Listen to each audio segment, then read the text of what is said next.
Criador caído, Alger refletiu sobre as palavras do tolo e mergulhou em pensamentos. No entanto, o que mais impressionou Alger foi a atitude relaxada, natural e indiferente do tolo. Ele agiu como se fossem iguais. Se não tivesse experimentado o ritual anterior, Alger poderia ter pensado que o tolo estava apenas blefando e se preparando para intimidar ele à justiça.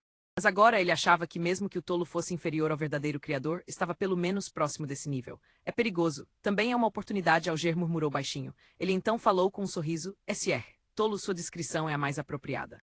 De acordo com nossas observações, os Beyonders que acreditam no verdadeiro criador, não no criador caído, têm uma probabilidade maior de perder o controle. O resto deles são principalmente psicopatas. Isso é algo que a inteligência dos falcões noturnos mencionou também, e os chamados psicopatas não perderam a sanidade. Em vez disso, suas ideologias se tornaram distorcidas. Klein manteve sua postura sentada, mas não continuou com a conversa. Ele ainda estava pensando em como perguntar sobre a ordem secreta e a poção de palhaço, mas não conseguia descobrir uma maneira de fazer as perguntas de uma forma que se encaixasse em sua personalidade. É uma pena que a reunião ainda seja tão diferente de um fórum da internet. Caso contrário, eu poderia criar outra conta Smurf para entrar nela, e essa conta ficaria encarregada de fazer perguntas que são inconvenientes para mim. Talvez, um dia, eu aprenda magia relacionada ao espelho e tente. Por exemplo, posso transformar metade dos membros aqui em minhas contas Smurfs. Há 22 cadeiras aqui e 22 cartas no baralho de tarô. Isso combina perfeitamente. Mas quando criei este salão divino, nem mesmo me nomeei o tolo ou tive qualquer intenção de formar um clube de tarô. HMM, elas simbolizam os 22 caminhos de sequência diferentes. Eu queria um salão divino, então um salão divino apareceu. Se eu quisesse uma conta Smurf, conseguiria uma conta Smurf. Ao ver o tolo permanecer envolto na espessa névoa cinza em silêncio, Audrey perguntou com melancolia e curiosidade. Isso parece assustador, SR. Enforcado, você poderia compartilhar em detalhes informações sobre cada uma das organizações misteriosas e também os assuntos relativos a cada culto secreto. Difícil para mim entrar em contato com elas durante minha vida diária. Eu só posso conhecê-las através de vocês dois. Estou disposta a pagar por isso. Posso saber o que você gostaria em troca? Essa é uma ótima pergunta. Está. Justiça, você está fazendo o papel da minha conta Smurf até certo ponto. Desta forma, o enforcado com certeza trará à tona a ordem secreta. Você é a melhor.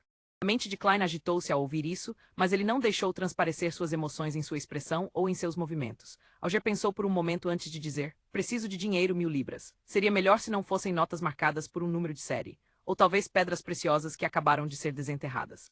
Especifique-as de acordo com o preço médio mensal da corretora de joias de Baclund. 1000 libras, isso é uma grande soma de dinheiro. Pode comprar uma casa em uma rua de classe alta na cidade de Tingen. Nem todo mundo teria isso disponível de imediato. O capitão pode ter um salário anual assim, eu acho. A indenização pela morte de Alei foi de apenas 300 libras, embora a justiça seja uma nobre, ela obviamente ainda não herdou a riqueza de sua família e receberá apenas algum tipo de mesada anual. HMM. Não é de admirar que o enforcado tenha declarado que poderia ser pago com pedras preciosas. Klein era muito sensível a valores monetários. Por sorte, ele estava coberto por uma espessa névoa. Para uma senhora ou uma senhorita, 2000 libras poderiam deixá-la viver uma vida decente. Se 2000 libras fossem investidas, poderiam produzir com segurança um retorno anual de cerca de 100 libras. 1000 libras, Audrey disse, parecendo chocada. Ela então respondeu com alegria. Sem problemas, mando para o endereço anterior, a julgar pelo tom de voz da Sta. Justiça, ela acha muito barato? Klein não olhou. Alger ficou quieto por uns bons 20 segundos antes de dizer, sim, envie para o Bar Guerreiro Ian, mar na Rua Pelicano, no Burgo Rosa Branca do Porto Pritz. Diga ao chefe Williams que é isso que o capitão quer. Certo, Audrey recostou-se e posou como uma espectadora. SR, enforcado, você pode começar agora. Alger olhou para o tolo, ponderando por um momento antes de dizer lentamente, vamos começar com a Ordem Ascética de Moisés. É a organização oculta mais antiga. Claro, muitos pensam que as primeiras organizações ocultas são a Igreja da Deusa da Noite Eterna, a Igreja da Mãe Terra e a Igreja do Deus do Combate. Essas pessoas devem ser da Igreja do Senhor das Tempestades, da Igreja do Eterno Sol Ardente ou da Igreja do Deus do Conhecimento e da Sabedoria. Audrey refutou mal-humorada. A Igreja da Deusa é a organização oculta mais antiga? Essa foi a primeira vez que Klein ouviu tal afirmação. O que exatamente aconteceu na quarta e terceira épocas? Alger sorriu e disse, a verdade está enterrada na história antiga. Só uma coisa é certa, ninguém jamais disse que a Igreja do Senhor das Tempestades, a Igreja do Eterno Sol Ardente ou a Igreja do Deus do Conhecimento e da Sabedoria já foram organizações ocultas. Tudo bem, vamos economizar algum tempo e voltar ao tópico principal. A Ordem Ascética de Moisés foi estabelecida pela primeira vez por alguns humanos que leram a Ardósia da Blasfêmia. Eles acreditavam em um Deus não antropomórfico, chamado Sábio Oculto. A descrição é a de um Deus, mas é mais uma ideologia, uma lei natural. Por exemplo, todos os objetos são numéricos. O Sábio Oculto é uma personificação da numerologia espiritual. O que o conhecimento é supremo, e o sábio oculto é o próprio conhecimento.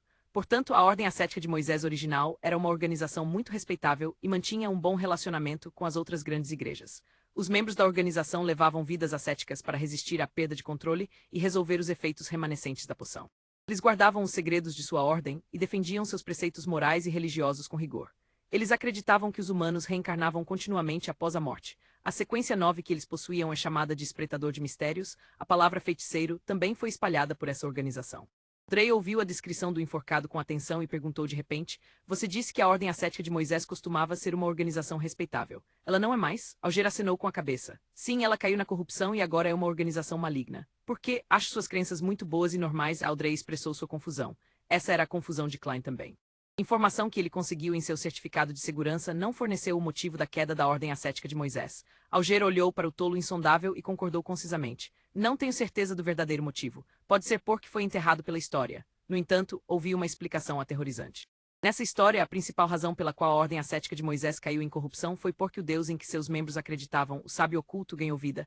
Ele se tornou a personificação de um Deus maligno. Ganhou vida, isso como? Audrey achou inimaginável ao responder com um tom incrédulo.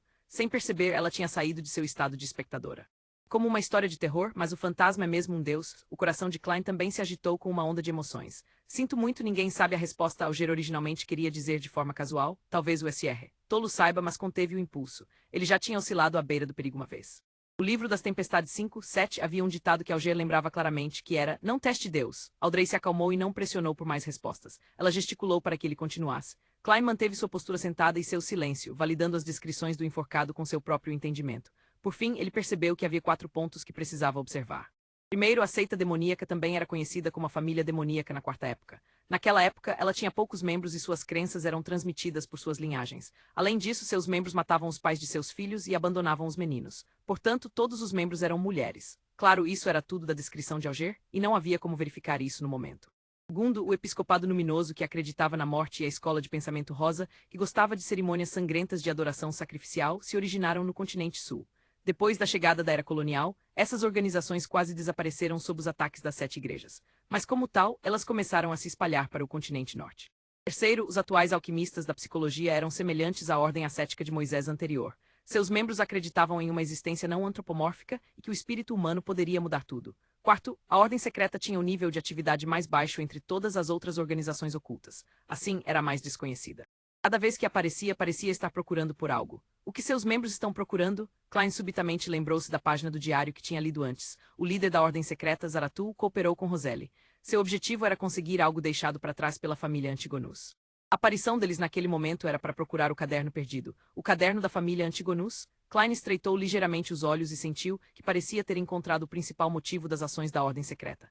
Eles estão atrás das coisas que a família Antigonus deixou para trás. Klein reprimiu seu desejo de bater na borda da mesa enquanto seus pensamentos apareciam um após o outro. Ou eles estavam procurando vestígios remanescentes que a família Antigonus deixou para trás. Então devo direcionar meu foco para essas áreas para obter a fórmula da poção de palhaço da ordem secreta. Depois de mais uma troca de informações, Klein anunciou o fim da reunião. Por sua vontade, Audrey e Alger levantaram-se juntos. Cortando as conexões, ele viu ambas as figuras se despedaçarem e desaparecerem. Klein esfregou sua glabela e tentou conjurar uma conta Smurf com sua mente. Enquanto pensava, uma figura apareceu na extremidade mais distante da longa mesa de bronze. Essa figura usava um smoking preto, uma cartola de seda e tinha uma expressão sombria. Suas ações eram desajeitadas e inarticuladas. Mesmo estando envolta em uma névoa cinza, era óbvio que algo estava errado com ela. Isso não vai servir, Klein experimentou mais algumas vezes antes de suspirar e descartar a ideia de criar uma conta Smurf. Klein tentou outras coisas também, continuando sentado acima da névoa cinza no assento de honra da longa mesa de bronze. Ele considerou o que Audrey tinha dito e lançou seu olhar com curiosidade para as ilusórias estrelas vermelhas. Após um momento de silêncio, Klein começou a orar como forma de resposta, ao invés de estabelecer contato com aquelas estrelas. Em meio à tranquilidade e ao silêncio, ele não recebeu nenhuma resposta das 10 estrelas carmesins próximas. Para receber resposta, preciso puxar alguém acima da névoa cinza antes de poder responder. Klein assentiu enquanto pensava, sentindo-se um tanto desapontado. Ele não queria violar a vontade de outra pessoa e puxá-la à força para este espaço misterioso. HMM Klein estava se preparando para sair, mas tocou uma estrela carmesim ilusória próxima por hábito. Ou então, de repente, ele sentiu que havia uma oração fraca e insignificante no fundo da estrela carmesim.